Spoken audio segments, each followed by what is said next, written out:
This episode is brought to you by Alibaba.com, the world's leading B2B e-commerce marketplace. They'll help your business stay competitive and discover new, innovative, and affordable products from over 200,000 suppliers and manufacturers worldwide. And with their trade assurance, you can shop with peace of mind. No more worrying about international payments, delayed shipments, and convoluted refund policies. Even customized orders receive protection. The world of business is waiting for you. Visit Alibaba.com. Before AvidXchange, managing accounts payable took too much time and effort. Coding and reviewing invoices, tracking down approvals, the list goes on. But with AvidXchange, your AP is automated, so you can review and approve invoices anytime, anywhere. You'll gain greater visibility and control into your workflow, giving you time to focus on more important things. Experience the power of change. AvidXchange. Learn more at avidexchange.com. That's avidexchange.com. This is Optimal Startup Daily, episode 974, How to Be More Creative Without Having to Be Original, by Jeff Goins of GoinsWriter.com. And I'm Dan, I am your host here, and welcome. If you're just discovering the show, this is the place where I read posts from some of the very best business and entrepreneurship blogs, and I do that every single day, including weekends and holidays. And without any further ado, let's get right into today's post from Jeff Goins as we start optimizing your life. How to Be More Creative Without Having to Be Original, by Jeff Goins of GoinsWriter.com. How do we become creative? Do we motivate ourselves to create works of genius? Do we study our way into greatness? No, we do none of that. We steal. As Austin Kleon says, quote, "A good artist understands that nothing comes from nowhere. All creative work builds on what came before. Nothing is completely original." End quote. When I started writing, I wanted to find my voice, but whenever I tried to write in an original style, it wasn't any good.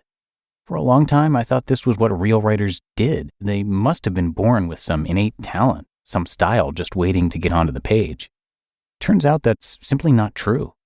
We find our voices by writing in other people's voices. We hone our craft by stealing from the work of others. Saving history by stealing it. There's an old Irish myth that illustrates this.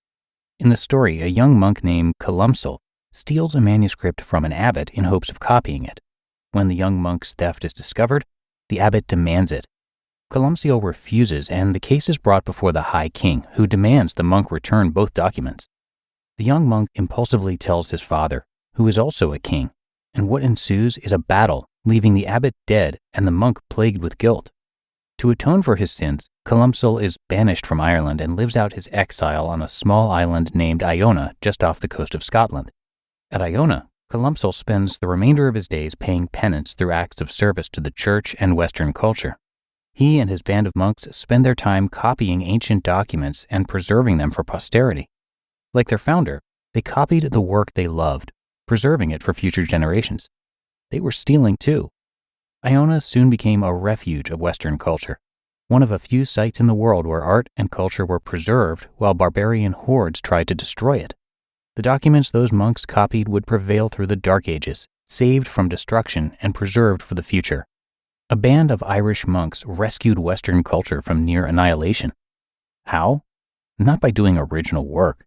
They copied manuscripts of ancient documents, which they inherited from the Romans. And the Romans, of course, stole their culture from the Greeks, while the Greeks borrowed from each other. And on it goes. Creativity is stealing. Creativity is not about coming up with something new and original. It is about borrowing ideas from a variety of sources and reassembling them into a better, or at least different, package. This process is hard work. It involves studying what others have already done and adapting it to your own purposes. If you do this well, you won't merely crib other people's work and pass it off as your own. You will build upon it and make it better. But be careful here, as far too many creatives have gotten lost in the pursuit of originality and damaged their work as a result. Creativity is stealing. When you quote-unquote steal like an artist, you follow in the footsteps of history's greatest creative minds. But before you become an artist, you must first become a thief. Here's how it works. 1. Study. First, you must study the work of those who came before you. You must become a student of other people's work. When the famous choreographer Twyla Tharp started dancing in New York, The dancer dedicated herself to studying every great dancer who was working at the time. She patterned herself after these professionals, learning what she could from them, copying their every move.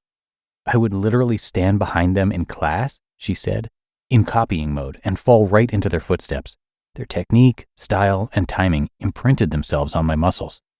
Tharp understood that honing her dance skills would begin not with coming up with an original technique, but with copying what others were doing. She imitated the greats, and after years of study, created a style that was all her own. At least, that's what people thought. That's the power of muscle memory, she wrote in her book, The Creative Habit.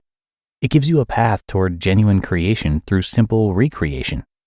The way you establish your authority in a certain field is by mastering the techniques of those who are already authorities, and what eventually emerges over time is your technique. 2. Steal. Then you must steal the work. You must copy your way into creativity, deriving your inspiration from others and calling it your own.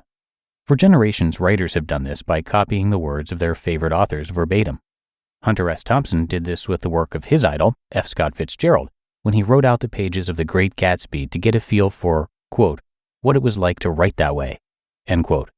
He also admitted in an interview to stealing more words and phrases from the Bible than from any other source because he liked the way they sounded. Great artists do not try to be original.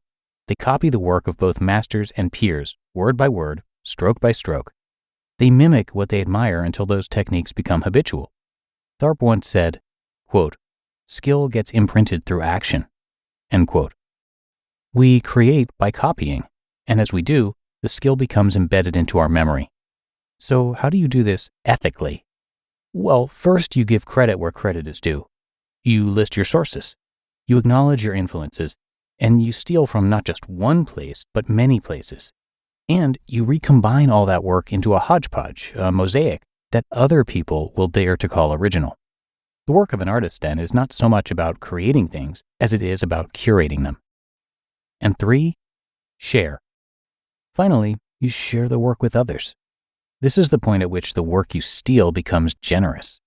If you follow the example of great artists like Michelangelo and borrow from the past, adding your own artistic flair, you are doing more than borrowing. You are creating. This is what Jim Henson did when he borrowed his unique style of puppetry from the likes of Burr Tillstrom, creator of Kukla, Fran, and Ollie, and other influences. Tillstrom won the admiration of both children and adults with his performances, which involved him standing behind a stage with a curtain to conceal his movements while the puppets acted out the skit. It was a simple arrangement, one Jim would borrow from and adapt to suit his needs. Later in life, he would credit Tillstrom for doing more to bring puppetry to TV than he ever did. When you steal like this, you are passing something on for posterity. You are paying the work forward. Using the material around and available to you, you end up doing something new. And when people start calling you genius, the best thing you can do is honestly point to your influences. So how do you become creative? You start by stealing. It's just that simple. But simple doesn't always mean easy. You just listened to the post titled, How to Be More Creative Without Having to Be Original by Jeff Goins of GoinsWriter.com. As an entrepreneur, you know that every hire counts. But that doesn't mean that the time you spend looking for qualified candidates should be a second job. Find top talent fast with Indeed. Indeed is the hiring platform helping over 3 million businesses worldwide to do it all. Don't spend hours on multiple job sites looking for candidates. Over 80% of Indeed employers find quality candidates the moment they sponsor a job. I especially love Indeed's Instant Match feature because candidates you invite to apply through Instant Match are 3 times more likely to apply to your job than candidates who only see it in search, according to US Indeed data. Indeed knows that when you're growing your own business, you have to make every dollar count. That's why with Indeed, you only pay for quality applications that match your must-have job requirements. Visit Indeed.com/startup to start hiring now.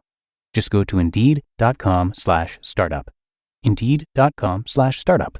Terms and conditions apply. Cost per application pricing not available for everyone. Need to hire? You need Indeed. This episode is brought to you by Alibaba.com, the world's leading B2B e-commerce marketplace. They'll help your business stay competitive and discover new, innovative, and affordable products from over 200,000 suppliers and manufacturers worldwide. And with their trade assurance, you can shop with peace of mind. No more worrying about international payments, delayed shipments, and convoluted refund policies. Even customized orders receive protection. The world of business is waiting for you. Visit Alibaba.com. And a big thank you to Jeff for helping us think a little bit differently about creativity today. And let me tell you a little bit about Jeff. He's a super popular writer and the best-selling author of 5 books, including The Art of Work and Real Artists Don't Starve. On his site, you can hear his thoughts on writing, life, and creative work. And you'll hear him narrated across a few of our shows. So if you're looking to share your work, but you're afraid of becoming the starving artist, Jeff's site is definitely for you. Lots of great advice there. So come on and check it out at goinswriter.com. That's GOINS writer.com. And thanks again to Jeff for letting us share his work. But that's going to do it for this episode. I thank you for being here with me and for coming back each and every day. And I'll see you again tomorrow, where your optimal life awaits.